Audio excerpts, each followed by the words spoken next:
इस वीडियो से जुड़ी सूचनाएं पर बस जनाब जनाब जनाब ये लड़का चोर है। इसने मोबाइल फोन चुराया है। सर सर ये गंजा झूठ बोल रहा है। सर्दियों की सुबह अभी पूरी तरह खुली नहीं थी। धुंध ने शहर को ऐसे लपेट रखा था जैसे कोई पुराना कंबल जिसमें जगह जगह से छेद हो। सूरज की रोशनी कमजोर थी, लेकिन सड़कें जाग चुकी थीं। सब्जी मंडी से आती गाड़ियों की चरमराहट, बस स्टैंड पर चाय उबलने की सीटी और फुटपाथ पर चलते लोगों के जूतों की खड़खड़ाहट में एक दुबला पतला बच्चा भी शामिल था। उसका नाम किसी को नहीं पता था। लोग उसे बस कबाड़ी लड़का कहते थे। करीब 15 साल का रहा होगा। उम्र से ज्यादा थका हुआ, बदन पर फटा पुराना स्वेटर जिसकी कोहनियां घिस चुकी थीं, नीचे एक पतलून जो कभी किसी और की रही होगी, पैरों में अलग अलग रंग की चप्पलें, कंधे पर बोरी टांगे व रोज की तरह कबाड़ बीन रहा था। टूटी बोतलें, जंग लगा लोहा, प्लास्टिक की थैलियां, जो मिल जाए वही उसकी रोजी थी। उसकी आंखें तेज थीं। जरूरत ने उसे जल्दी बड़ा कर दिया था। वह हर मोड़ जानता था, हर गली पहचानता था। कहां से ज्यादा कबाड़ मिलेगा, कहां से पुलिस डांटेगी, कहां से दुकानदार एक दिन पुरानी रोटी दे देगा, सब याद था उसे। आज वह थोड़ा जल्दी निकल पड़ा था। मां की तबीयत 2 दिन से खराब थी। झुग्गी में लेटी खांसती रहती थी। डॉक्टर का नाम सुनते ही हंसी आ जाती थी। पैसे होंगे तभी तो डॉक्टर आएगा, इसलिए आज बोरी ज्यादा भरनी थी। वह सड़क पार कर ही रहा था कि पीछे से कड़क आवाज आई, ए लड़के रुक। उसने पलट कर देखा। खाकी वर्दी, पुलिस इंस्पेक्टर, मोटा शरीर, मूंछें तनी हुई, आंखों में शक और ऊब दोनों। लड़के का दिल धक से रह गया। उसने कुछ नहीं किया था, फिर भी कदम अपने आप धीमे पड़ गए। क्या है बोरी में? इंस्पेक्टर ने पूछा। कबाड़ है साहब, लड़के ने धीरे से कहा। इंस्पेक्टर ने बोरी झटके से छीन ली, उलट पलट कर देखने लगा। प्लास्टिक, लोहा, कागज। कुछ देर तक उसे कुछ नहीं मिला। तभी पास की एक दुकान से आवाज आई, साहब मेरा मोबाइल अभी यहीं रखा था। इंस्पेक्टर की आंखें चमक गईं। उसने बिना सोचे समझे लड़के की तरफ देखा। मोबाइल चुराया है? आवाज अब ऊंची थी। नहीं साहब, लड़का घबरा गया। मैंने कुछ नहीं किया। लड़के की आवाज कांप रही थी। उसकी आंखों में डर था, गुस्सा नहीं। आदत थी उसे, सवाल पूछने की नहीं, सहने की। थाने में कागज भरे गए। चोरी का केस, झूठा लेकिन कागज पर सच्चा। लड़के का नाम पूछा गया। वह कुछ पल चुप रहा, फिर बोला, अमन। बस इतना ही लिखा गया। शाम होते होते उसे हवालात से निकालकर कोर्ट ले जाया गया। अगले दिन पेशी थी। अमन को नहीं पता था कि कोर्ट क्या होता है।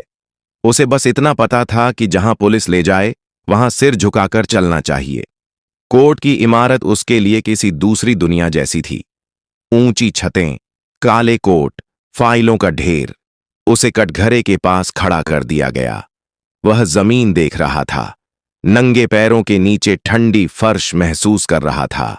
उसे नहीं पता था कि कुछ ही मिनटों में उसकी जिंदगी की सबसे बड़ी सच्चाई उसके सामने खड़ी होने वाली है।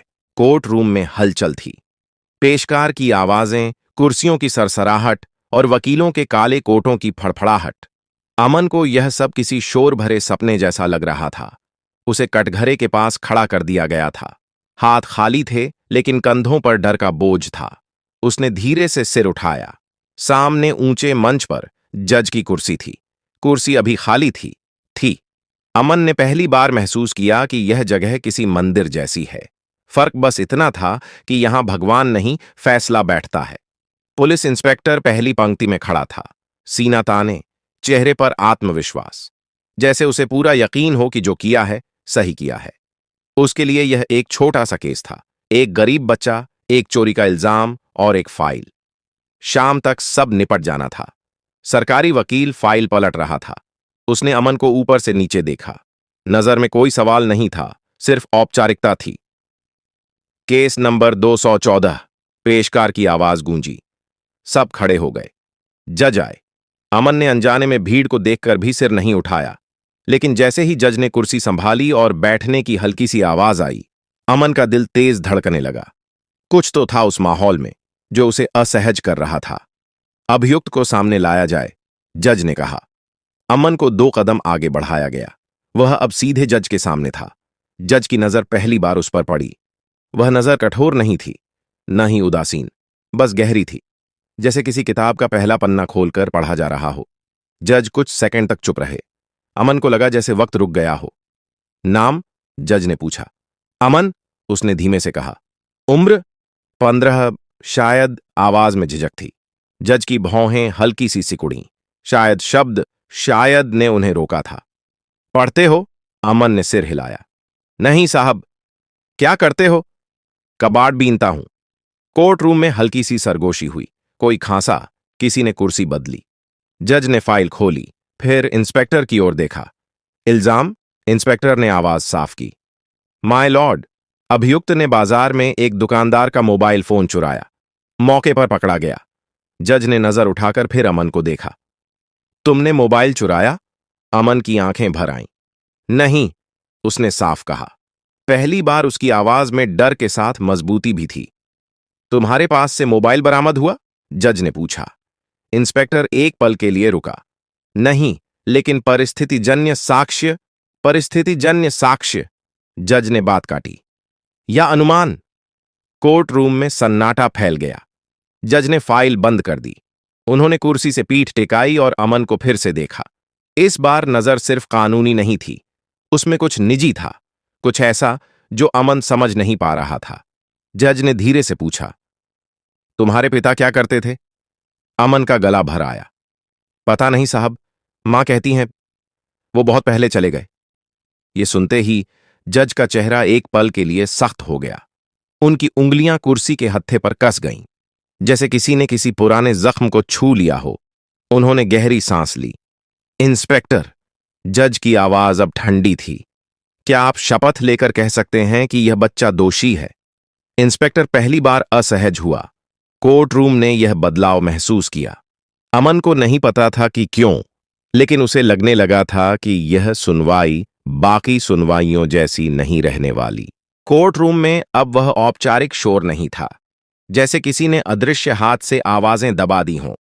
जज अपनी कुर्सी पर सीधे बैठे थे, लेकिन उनकी आंखें अब फाइल पर नहीं थीं। वे अमन को देख रहे थे, उस तरह नहीं जैसे कोई न्यायाधीश अभियुक्त को देखता है, बल्कि जैसे कोई इंसान किसी पुराने सवाल को फिर से टटोल रहा हो। इंस्पेक्टर, जज ने दोबारा कहा, बरामदगी नहीं है, सीसीटीवी फुटेज नहीं है और शिकायतकर्ता खुद यहां मौजूद नहीं है। फिर आपने एफआईआर किस आधार पर दर्ज की? इंस्पेक्टर ने गला साफ किया। माय लॉर्ड, बच्चा संदिग्ध हालत में था, कबाड़ बीन रहा था, दुकान के पास मौजूद था। संदिग्ध हालत? जज ने शब्द दोहराए। क्या गरीबी अब अपराध का संकेत बन चुकी है? कोर्ट रूम में कुछ लोगों ने सिर झुका लिया। जज ने अमन की ओर देखा। तुम्हारी मां कहां है? झुग्गी में, अमन बोला। बीमार है? कोई और? नहीं। जज ने एक पल के लिए आंखें बंद कीं। वह पल छोटा था, लेकिन उसमें बहुत कुछ छुपा था। जब उन्होंने आंखें खोलीं तो उनकी आवाज बदल चुकी थी। सख्ती कम थी, वजन ज्यादा। इंस्पेक्टर, उन्होंने कहा, आप जानते हैं कि नाबालिग से जुड़ा मामला विशेष सावधानी मांगता है? इंस्पेक्टर ने सिर हिलाया। जी, माय लॉर्ड। फिर आपने बाल कल्याण समिति को सूचना क्यों नहीं दी? इस सवाल पर इंस्पेक्टर के चेहरे का रंग बदल गया। माय लॉर्ड, मामला छोटा था। छोटा आपके लिए, जज ने कहा, लेकिन इस बच्चे के लिए यह उसकी पूरी जिंदगी हो सकती है। यह पहली बार था जब अमन ने किसी बड़े आदमी को अपने लिए बोलते सुना। उसकी आंखें अनजाने में भर आईं, लेकिन उसने आंसू पोंछ लिए। उसे रोना पसंद नहीं था, रोने से पेट नहीं भरता। जज ने पेशकार की ओर देखा। इस बच्चे की उम्र की पुष्टि हुई? नहीं, माय लॉर्ड। जज की उंगलियां मेज पर हल्के से थपीं। मतलब, आपने एक नाबालिग पर चोरी का केस दर्ज कर दिया, बिना प्राथमिक जांच के। कोर्ट रूम में बैठे कुछ वकील एक दूसरे को देखने लगे। मामला अब सामान्य नहीं रहा था। जज ने अमन से पूछा, तुम्हें कोर्ट आने से पहले बताया गया था कि तुम्हारे अधिकार क्या हैं? अमन ने सिर हिलाया। नहीं। तुम्हें डराया गया? अमन चुप रहा, फिर बहुत धीमे से बोला, थोड़ा। यह थोड़ा जज के सीने में कहीं गूंज गया। उन्होंने अचानक फाइल बंद कर दी। इंस्पेक्टर, जज ने कहा, आप बाहर प्रतीक्षा करें। इंस्पेक्टर चौंका। माय लॉर्ड, मैंने कहा बाहर। इंस्पेक्टर ने विरोध नहीं किया। वह बाहर चला गया, लेकिन उसके चेहरे पर अब आत्मविश्वास नहीं था। कोर्ट रूम में सन्नाटा था। जज ने अमन की तरफ देखा। उनकी आंखों में कुछ ऐसा था जो अब न्यायाधीश का नहीं लग रहा था। तुम्हारा पूरा नाम क्या है? उन्होंने पूछा। अमन कुमार, जवाब आया। जज का चेहरा एक पल के लिए स्थिर हो गया, जैसे किसी भूले हुए दरवाजे पर अचानक दस्तक हुई हो। तुम्हारी मां का नाम? सीमा। यह सुनते ही जज की सांस अटक गई। कोर्ट रूम ने कुछ नहीं देखा, लेकिन जज के भीतर कोई दीवार दरक चुकी थी। उन्होंने खुद से बहुत धीमे में कहा, इतना धीमे कि कोई और न सुन सके, सीमा। और उसी पल यह केस, यह बच्चा और यह अदालत, सब कुछ बदल चुका था। जज की कुर्सी पर बैठे व्यक्ति का चेहरा अब पहले जैसा नहीं था। आंखों के आसपास की सख्ती पिघल चुकी थी, लेकिन उन्होंने खुद को संभाल लिया। अदालत भावनाओं की जगह नहीं होती।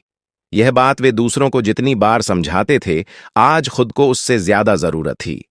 उन्होंने गहरी सांस ली। अमन, जज ने कहा, तुम्हारी मां सीमा कहां की रहने वाली हैं? अमन ने सिर उठाया। पहली बार उसने जज को ध्यान से देखा।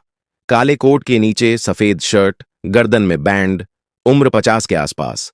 चेहरा जाना पहचाना नहीं था, फिर भी कहीं कुछ हिला। कानपुर, अमन बोला। जज की उंगलियां मेज पर थम गईं। पूरा नाम? सीमा शर्मा। अब जज ने नजरें हटा लीं। वे कुछ पल तक सामने की दीवार देखते रहे, जैसे वहां कोई तस्वीर टंगी हो जो सिर्फ उन्हें दिखाई दे रही हो। कोर्ट रूम में बैठे लोग समझ नहीं पा रहे थे कि यह चुप्पी क्यों लंबी हो रही है। जज ने पेशकार से कहा, इस बच्चे की मां को तुरंत नोटिस भेजा जाए, आज ही। माय लॉर्ड, वो बीमार हैं। अमन अचानक बोल पड़ा। आवाज में डर था। वो चल नहीं पाएंगी। जज ने तुरंत उसकी तरफ देखा। तो एम्बुलेंस भेजी जाएगी, उन्होंने कहा। यह अदालत इंतजार करेगी। यह सुनकर कोर्ट रूम में खुसर पुसर फैल गई। कोई फुसफुसाया, इतना ध्यान? कोई बोला, कुछ तो बात है।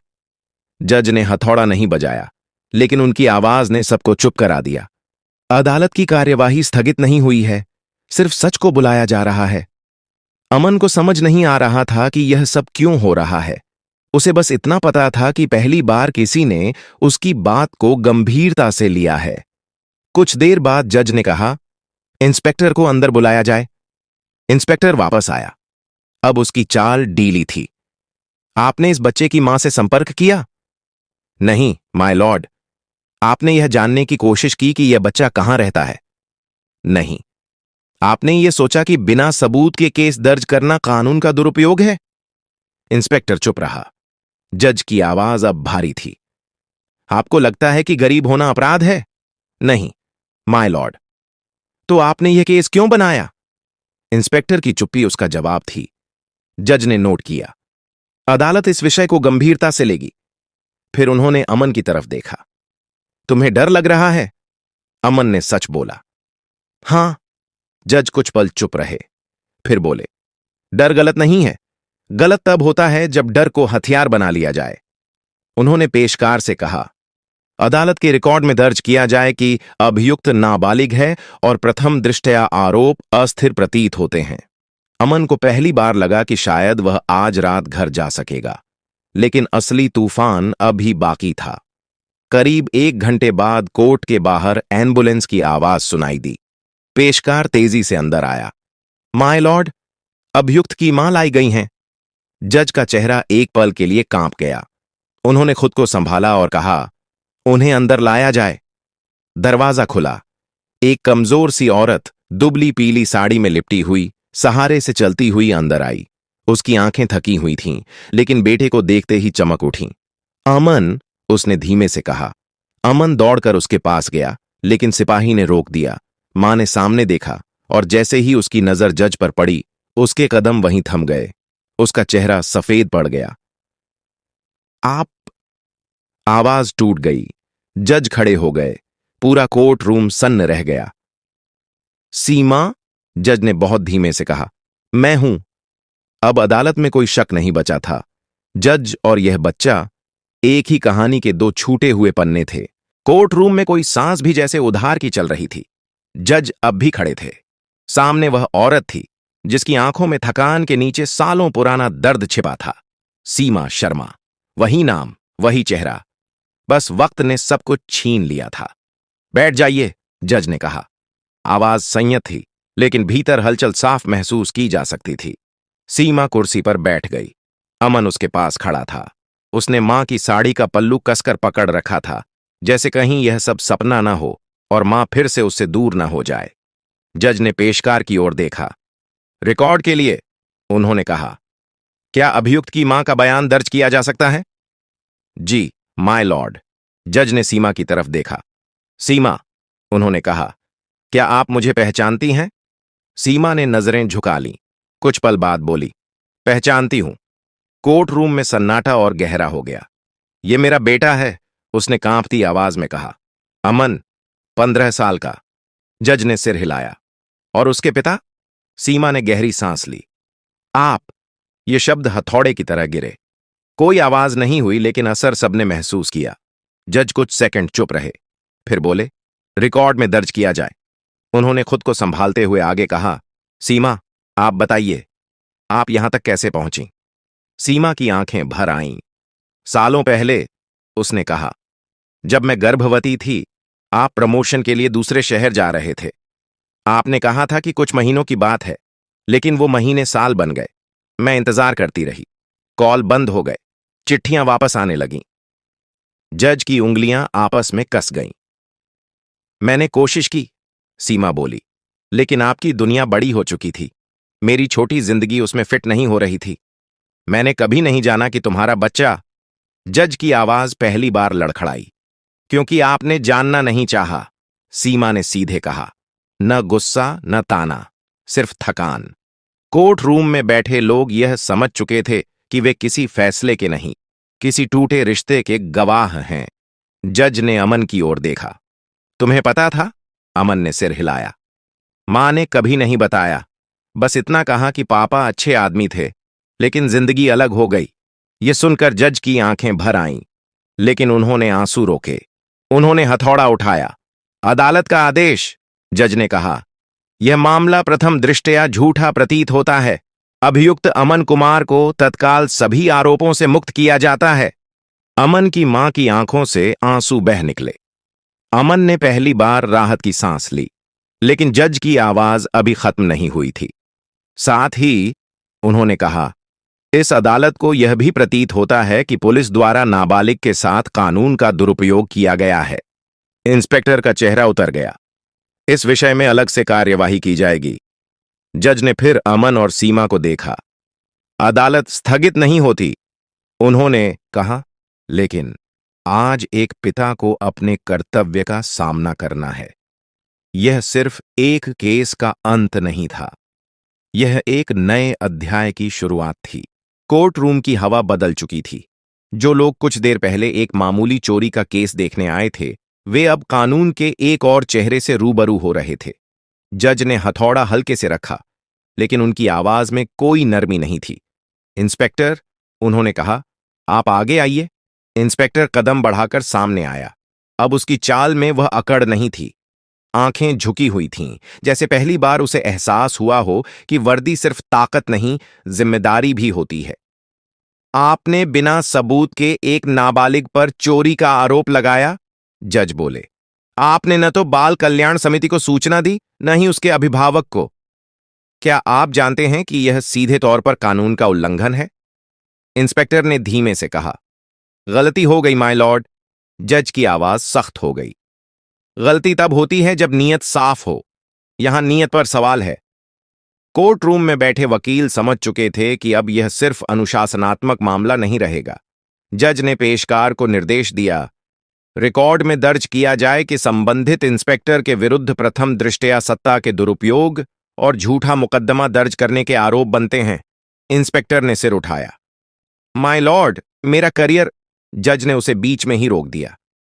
जिस बच्चे का बचपन आपने कुचलने की कोशिश की, उसके करियर का क्या?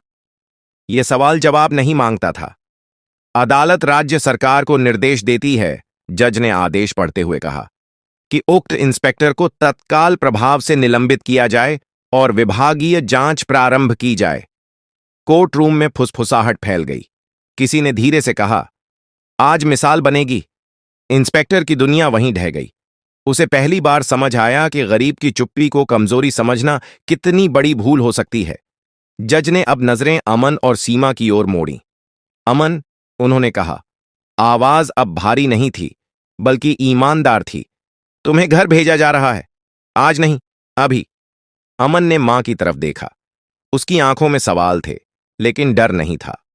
और सीमा, जज बोले, अदालत यह भी निर्देश देती है कि इस बच्चे की पढ़ाई और इलाज की जिम्मेदारी जिला विधिक सेवा प्राधिकरण लेगा। सीमा की आंखों से आंसू बह निकले। माय लॉर्ड, जज ने धीरे से सिर हिलाया, यह दया नहीं है, यह अधिकार है। फिर वह पल आया जो कानून की किताबों में नहीं लिखा होता। जज ने कोर्ट को कुछ मिनटों के लिए स्थगित किया। वे कुर्सी से उतरे। पहली बार नहीं, लेकिन इस बार वजह अलग थी। वे मंच से नीचे आए और अमन के सामने खड़े हो गए। अमन घबरा गया। उसने सोचा, शायद कुछ गलत हो गया, लेकिन जज ने बहुत धीमे से कहा, अगर तुम चाहो तो मुझसे सवाल पूछ सकते हो। अमन ने मां की तरफ देखा। सीमा ने सिर हिलाया।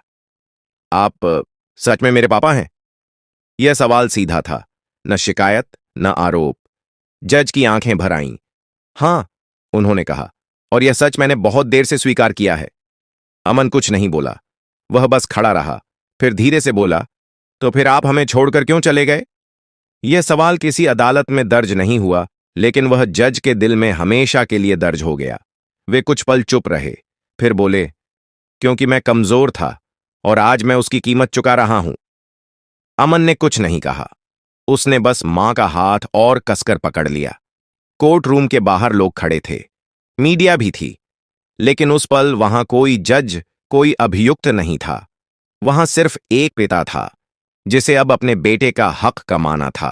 कोर्ट की कार्यवाही खत्म हो चुकी थी, लेकिन उस दिन किसी के लिए भी दिन खत्म नहीं हुआ था। बाहर मीडिया की भीड़ थी, कैमरे, माइक, सवाल। माय लॉर्ड, कुछ कहना चाहेंगे? बच्चे को इंसाफ मिला, आपकी प्रतिक्रिया? जज ने किसी का जवाब नहीं दिया। वे चुपचाप सीमा और अमन के साथ पीछे के दरवाजे से निकल गए। यह उनका फैसला था। कुछ बातें अखबारों के लिए नहीं होती। सरकारी गाड़ी में बैठते वक्त अमन झिझक रहा था। वह पहली बार ऐसी गाड़ी में बैठा था। सीट मुलायम थी, लेकिन उसका शरीर अब भी सख्त था। आदत नहीं जाती इतनी जल्दी। सीमा खामोश थी। उसकी आंखें बाहर सड़क पर टिकी थीं, वही सड़कें जिन पर उसने सालों अकेले चलकर जिंदगी घसीटी थी। आज वही सड़कें कुछ अलग लग रही थीं। आसान नहीं, लेकिन कम से कम बेगानी भी नहीं। जज सामने की सीट पर बैठे थे। आईने में वे कभी कभी अमन को देख लेते। हर बार कुछ कहने का मन करता, लेकिन शब्द रास्ता नहीं ढूंढ पाते। घर पहुंचकर गाड़ी रुकी। यह जज का सरकारी आवास नहीं था, बल्कि एक छोटा सा गेस्ट हाउस, जानबूझकर चुना गया था। वे जानते थे कि अचानक सब कुछ बदल देना ठीक नहीं होगा। आज यहीं रुकेंगे, जज ने कहा। कल बात करेंगे, आराम से। अमन ने सिर हिलाया। उसे भूख लगी थी, लेकिन उससे ज्यादा थकान थी, न शरीर की, मन की। रात के खाने में अमन ने बहुत कम खाया। मां ने टोका भी नहीं। वह जानती थी उसका बेटा अंदर ही अंदर बहुत कुछ पचा रहा है। सोने से पहले जज दरवाजे पर रुके। अमन, उन्होंने कहा, अगर कुछ चाहिए हो तो बताना। अमन ने पहली बार उन्हें सीधे देखा। आप कल भी रहेंगे? जज ने बिना सोचे कहा, हां। यह जवाब छोटा था, लेकिन अमन के लिए बहुत बड़ा। अगली सुबह सूरज देर से निकला। शायद शहर को भी संभलने में वक्त लग रहा था। अमन जल्दी उठ गया। आदत थी। कबाड़ बीनने वाले बच्चे देर तक नहीं सोते। वह बाहर 3 लॉन में बैठा था जब जज आए, बिना कोट, बिना बैंड, सिर्फ एक साधारण शर्ट में। अमन ने उन्हें इस रूप में पहली बार देखा। चाय पियोगे? जज ने पूछा। अमन ने सिर हिलाया। दोनों चुपचाप बैठे। चाय की भाप उठती रही। यह खामोशी अजीब नहीं थी, जरूरी थी। कुछ देर बाद जज बोले, तुम पढ़ना चाहोगे? अमन ने चौंक कर देखा। पढ़ना? हां, स्कूल। अमन ने धीरे से कहा, मुझे अक्षर आते हैं, मां ने सिखाए थे। जज ने मुस्कुराया। बस वहीं से शुरू करेंगे। उस दिन जज ने कोई आदेश नहीं दिया, कोई भाषण नहीं दिया। उन्होंने बस एक फाइल खोली और एक पिता की तरह पहली जिम्मेदारी उठाई। शाम को वे तीनों डॉक्टर के पास गए। सीमा का इलाज शुरू हुआ। अमन ने देखा कैसे जज हर पर्ची संभाल कर रख रहे थे। जैसे डर हो कि कुछ छूट ना जाए। रात को अमन ने पहली बार एक सवाल खुद से पूछा, क्या जिंदगी सिर्फ लड़ने का नाम नहीं है, शायद सीखने का भी। उस रात उसने चैन की नींद सोई। सपनों में कबाड़ नहीं था, सिर्फ एक स्कूल की घंटी थी जो डराती नहीं थी। 3 महीने बीत गए, समय वही था, लेकिन सब कुछ वैसा नहीं रहा। कोर्ट रूम में अब भी वही कुर्सियां थीं, वही फाइलें, वही भीड़। फर्क सिर्फ इतना था कि इस बार मामला किसी बच्चे पर नहीं, बल्कि वर्दी पर था। वही इंस्पेक्टर, वही नाम। अब आरोपी की जगह खड़ा। विभागीय जांच पूरी हो चुकी थी। सीसीटीवी फुटेज, गवाहों के बयान, थाने की एंट्री रजिस्टर, सब ने एक ही सच बोला। चोरी हुई ही नहीं थी। मोबाइल दुकान के काउंटर के नीचे गिरा मिला था, लेकिन उससे पहले एक बच्चे को अपराधी बना दिया गया था। जज ने फैसला पढ़ा। संबंधित इंस्पेक्टर को सेवा से बर्खास्त किया जाता है। साथ ही उसके विरुद्ध झूठा मुकदमा दर्ज करने, नाबालिग के अधिकारों के उल्लंघन और सत्ता के दुरुपयोग के आरोप में आपराधिक कार्यवाही शुरू की जाती है। कोर्ट में कोई तालियां नहीं बजीं। यह जीत नहीं थी, यह चेतावनी थी। इंस्पेक्टर को ले जाया गया। उसकी आंखों में वही डर था जो कभी अमन की आंखों में था। फर्क सिर्फ इतना था कि इस बार डर सही जगह खड़ा था। उसी दिन जज ने एक और आदेश पास किया। अमन का दाखिला सरकारी आवासीय स्कूल में हो चुका था। किताबें नई थीं, लेकिन डर पुराना था। पहले दिन जब स्कूल बस आई, अमन कुछ पल हिचका। फिर मां ने उसके कंधे पर हाथ रखा। जा, उसने कहा, अब लौट कर आएगा। अमन बस में बैठा, खिड़की से बाहर देखा। उसने पहली बार महसूस किया कि सड़कें सिर्फ काम की जगह नहीं होतीं, वे रास्ता भी होती हैं। जज उस दिन कोर्ट देर से पहुंचे। उन्होंने कुर्सी संभाली, लेकिन आज वह कुर्सी भारी नहीं लगी। शायद इसलिए कि कुछ बोझ उन्होंने नीचे रख दिया था। शाम को वे स्कूल गए। अचानक नहीं, चुपचाप। अमन उन्हें देखकर घबरा गया। मैं देखने आया था, जज ने कहा, डराने नहीं। अमन मुस्कुराया, छोटी सी लेकिन सच्ची। कुछ महीने बाद अमन ने पहला इनाम जीता, न दौड़ में न भाषण में। उसने एक निबंध लिखा था। न्याय क्या होता है? उसने लिखा था, न्याय तब होता है जब कोई आपकी बात सुने, जब आपको पहले अपराधी न माने, और जब गलती करने वाला माफी नहीं, जिम्मेदारी ले। जज ने वह निबंध पढ़ा देर तक। उस रात उन्होंने अपनी डायरी में एक पंक्ति लिखी, मैं एक दिन का अच्छा जज हो सकता था, लेकिन मुझे एक उम्र का अच्छा पिता बनना है। सीमा की तबीयत अब बेहतर थी। उसने एक छोटा सा सिलाई काम शुरू कर दिया था। आत्मनिर्भर होने की जिद अब डर से बड़ी थी। अमन कभी कभी कोर्ट के बाहर खड़ा होकर अंदर झांकता। वही जगह जहां एक दिन वह कटघरे में खड़ा था। आज वह जानता था, इंसाफ सिर्फ फैसला नहीं होता, कभी कभी वह दूसरा मौका होता है। शहर में लोग यह कहानी आज भी बताते हैं। कोई कहता है एक बच्चा किस्मत से बच गया, कोई कहता है एक जज ने गलती सुधार ली। लेकिन अमन जानता है, वह सिर्फ बचा नहीं, वह देखा गया। और यही फर्क सब कुछ बदल देता है। अगर आपको यह कहानी अच्छी लगी हो तो लाइक जरूर करें, सब्सक्राइब करें ताकि ऐसी और कहानियां आप तक पहुंचती रहें, और शेयर करें उन लोगों के साथ जिन्हें यह छू सकती है। नीचे कमेंट में यह भी बताइए कि आप यह वीडियो किस शहर या किस जगह से देख रहे हैं। आपकी एक लाइन हमें आगे लिखने की